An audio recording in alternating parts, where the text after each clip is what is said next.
You're hearing it here first, folks. Delves apparently are giving away too much gear and need to be nerfed. Just kidding. Hey, it's Soul, and this is Warcraft Weekly, where all the so-called casuals end up.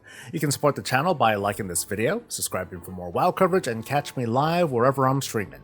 We're going to talk about the state of Delves in a bit, but first let's talk about this or next week's trading post. It's interesting because Blizzard basically sabotaged the upcoming October trading post with this statement. Mind your tender, with the upcoming November trading post, we'll be bringing back last year's armor sets and transmog weapon sets. Each armor set comes with 3 pieces, helm, shoulder, and belt, and each weapon set comes with 3 weapons. They go on to say players will now be able to purchase these items with any class character to add to your transmog collection, and any class that can wear or use that item transmog can. So if you have a male user, they'll be able to wear any male armor set transmog, and if your class can use one-handed maces, you'll be able to use any of the mace transmogs, etc. Meaning plate wearers can wear any of these pieces. Mages or warlocks can wear this Davy Jones looking helmet, and as a prop paladin main, I can get the weapon arsenals for warriors and shaman and unlock more shields. Yay! One thing I couldn't test though was if the remix versions of those sets could be transmogged. Unfortunately, I couldn't test it on the PTR. Now, if they work, that would be really cool, but also maybe a little bit infuriating for those who opted to not unlock those sets because they were in fact class locked at the time. That's going to be a later problem though. Right now, it's more a question of saving. If numbers don't change, the cost of these items, the cost of the armor sets, they run for, I believe, 450 tender a pop, while the weapon arsenals, they go for 500. Now, let's also consider November is WoW's official 20-year anniversary. They're pretty much warning us to consider saving tender, and so maybe they'll throw us a bone and add on some additional bonus tender. I'm going to brush through this week's PTR build highlights. Dracthyr non-Evoker classes are having their glide nerfed, and they're continuing efforts to make sure that a certain race doesn't have a definitive advantage over others. Evokers aren't being affected, but for other classes, the act of gliding is going to be, I guess, a bit more like a flavor move, and maybe a bit annoying too, if you happen to hit jump too many times and then you slow glide when you don't want to, and it results in some unhappy accidents. The new Shaman Ascendance form was met with mixed reactions a while back because of the crazy ass hair, which for the record I love because it's just super unique looking, but now they get a bit of extra armor, including a helmet to cover their majesty. A glyph will let you customize the form into the crazy hair form or the original form if you want, and the glyph can simply be purchased from the Shaman Order Hall people. There's no scribe required. And finally, Dark Iron Dwarves are upgrading their mole machine to take them to Kultiris, Zandalar, the Dragon Isles, and the Shadowlands, which means in that case the mole machine will simply explode. So we gotta talk about Delves. Unsurprising because it's one of the biggest things to come to World of Warcraft since Mythic Plus, only it's kind of hard to tell exactly how big it is because I'm sure a lot of gamers are quietly soloing them without a care in the world. So it's a month into the expansion, it's a few weeks into this Season 1, and there are enough players to start taking on its toughest challenge, so much so that Wowhead is posting articles on it. And there are a lot of players who are still just getting started. They're mastering the basics, they're leveling up brand more than anything. But unsurprisingly, not everyone's happy. While I'm definitely going to share some personal takes, I want to mostly highlight what's going on with Delves versus Raids versus Mythic Plus. In short, there's this grumbling out there. There's complaints that gearing from Delves negates progression up to a certain level, notably with Mythic Keystones and I guess normal Raids, because Champion and Hero gear is I guess easier to obtain in Delves compared to Mythic Plus, at least up to a certain point. This is exacerbated thanks to the way War Within started. When players saved up their bountiful keys for the beginning of the season, they had like 10 or more, and then they used these keys on higher Delve tiers to get the best possible reward the fastest. So when Mythic Plus finally opened up, it certainly felt like gearing through that was a slog compared to the loot pinatas that are Delves, and again, it's only up to a point. You're not exactly capping on crests and delves, and the trinket variety could be a heck of a lot better. Now, this is me purposely speaking from my skill level, and also as a content creator who has more time to play the game than others.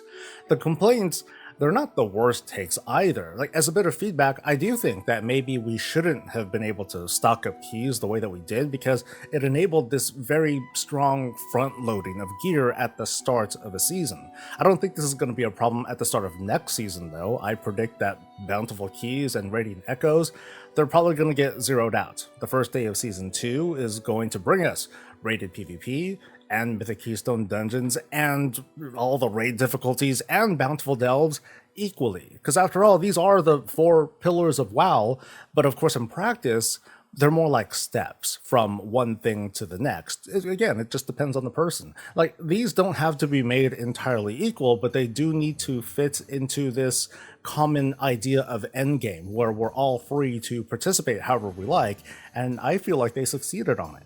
Some of the negative feedback came with suggestions that I find controversial, and also a bit of repeating history. This probably doesn't represent all the criticism of delve gearing, but it's what I'm hearing a lot of, that delves simply should not give gear as good as raids or dungeons because delves just aren't hard. Getting 4 to 6 guaranteed pieces of champion gear per week is pretty insane compared to the work and the luck needed to get the equivalent from Mythic 2s or normal raids. Now, these folks, they suggest either delves should give less gear, or raids and dungeons should give more. Now, what's funny is we've had this conversation before. In fact, we've been having this conversation for about 18 or so years now, when WoW first introduced alternative, additional ways to obtain gear. Like, I remember the conversations over welfare epics that were earned from just doing heroic dungeons for badges, and they were just buying the gear. Oh my god, the heathens. My god, Janet, do you remember how the game was literally destroyed with Raid Finder giving purples to the unskilled? Or how about legendaries for everyone during Mist Pandaria and Legion and BFA and Shadowlands? And what about when Mythic Plus became a thing? When Mythic Plus opened up, it quickly became super popular, with immediate consequences being people who didn't raid were introduced into this endgame that they didn't have before, and there were fewer people raiding. Mythic Plus peeled off some of these raiders away for good. Why go through the hoops and logistics of large organized groups when we could just, we could still get good gear and challenge ourselves with a much smaller group? And finally, Mythic Plus and these other paths, it just gave us all more opportunities for gear and success and rewards.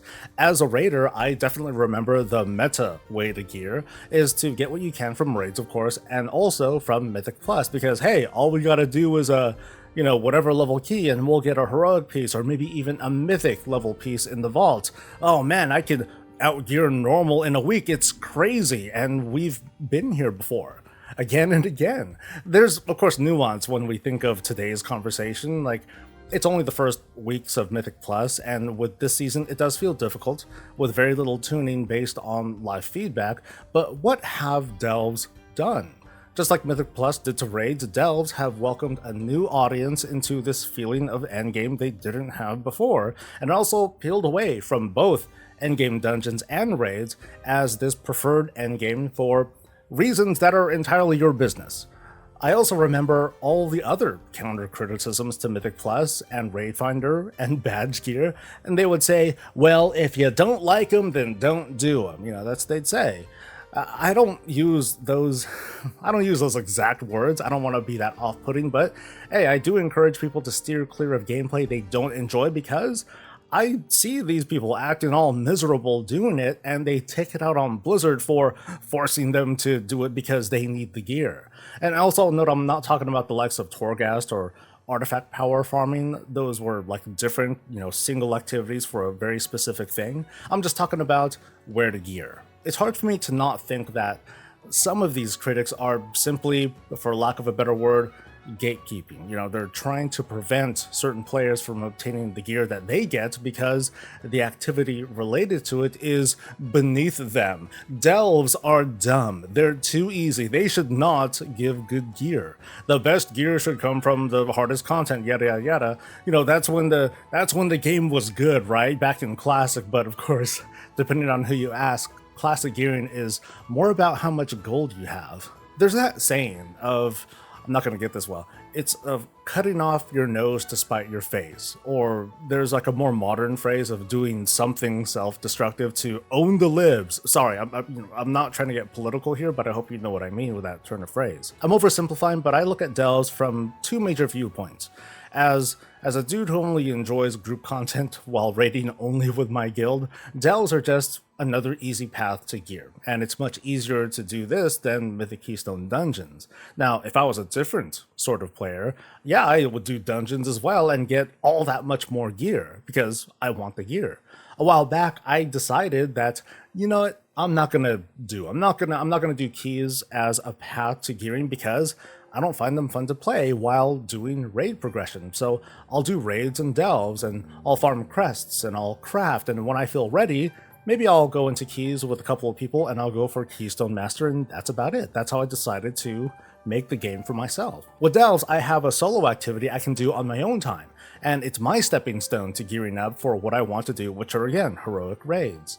The other viewpoint comes from being a commentator focused on delves as this new endgame activity for people who want a challenging solo experience and who do not raid or do dungeons. With delves, this is it. The path to gearing is simple, it's singular, and also very grindy with trying to upgrade gear with very few crests available per week. And while I want to give feedback on the crest rate, I'm not quite ready to do it yet. Not until we're like well into the season, or maybe Blizzard is just trying to look at feedback first.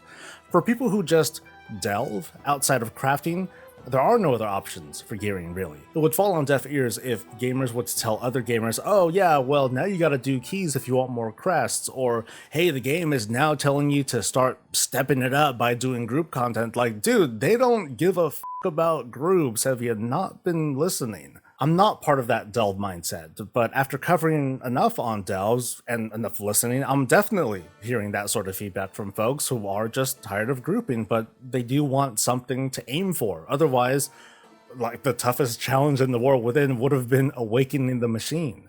History is repeating itself, and the net result is more people get more access to powerful rewards. I do think that in the next expansion launch, as a player base, yeah, we shouldn't be able to front load a bunch of veteran or champion gear to, that would end up stepping on other weekly content, including normal raids and low-level keys, but, that's just a tweak for later. I think delve people can wait a bit, and they probably wouldn't notice a thing. But as things are right now, I think we're in a really sweet spot. Solo players get access to greater challenges and a gearing path to help them meet it. Folks who raid and do dungeons, they just have more gear to help them along their journey, and unlike Torghast, they eventually can move on from them. And it's super alt-friendly for people wanting to try out a new class while having a place to gear up in.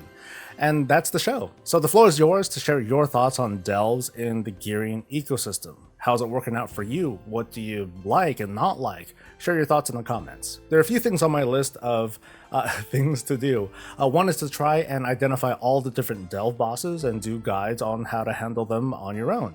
Some bosses, they depend on the delve story, so this might take a while to do, but what I might try is to do a part 1 with a bunch of bosses and then a part 2 as I wait for a few more rotations and hopefully the remaining bosses, including Dracthyr. I'm enjoying diving into delves and solo content these days. Like, they're fun it's fun to put these guides together, and one of my hopes is that I'll be able to tap into this new audience that normally doesn't get talked to on the internet. As WoW players, we're super used to like best in slot paths and tier lists and guides that ultimately lead to you trying to be more desirable in pugs. But what about those who don't have to worry about that? Let's see what other stuff we can cook up for solo players. So stay tuned for that sort of stuff and more of the usual. But now I gotta give thanks to all of you who've been really receptive and responsive and very present. This has been one of my biggest months ever, and you're a big part of it. Whether you're watching live on Twitch or YouTube, or if you're donating as a very generous patron, or if you're just watching and interacting, I hope to see more of you too. Please like the video, subscribe for more coverage, catch me live, and I'll catch you later. Stay safe, stay healthy, and stay breezy.